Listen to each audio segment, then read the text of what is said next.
In today's video, I'm going to teach you how to install HRMS in ERPNext.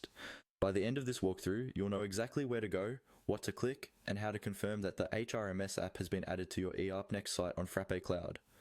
First, make sure you're logged into your Frappe Cloud account in your browser.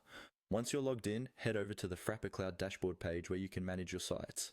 This is your main control panel for everything related to your hosted ERPNext instances. From the dashboard, look for the option labeled Sites. This is usually visible in the main navigation or side menu. Go ahead and click on Sites. This will open a list of all the ERPNext sites that are currently associated with your Frappe Cloud account. Next, find the specific site where you want to install HRMS.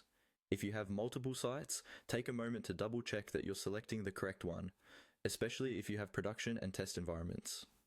Once you've identified the right site, click on the site name. This will take you to the overview page for that particular ERPNext instance.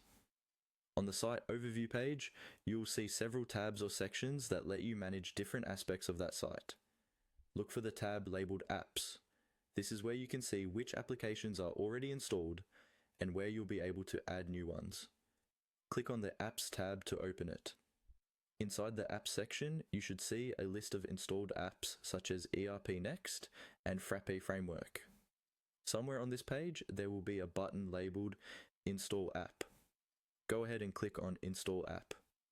This will open a dialog or a new panel that shows you the available apps you can add to this site. In the list of available apps, locate HRMS. If there's a search box, you can simply type HRMS to filter the list and find it faster.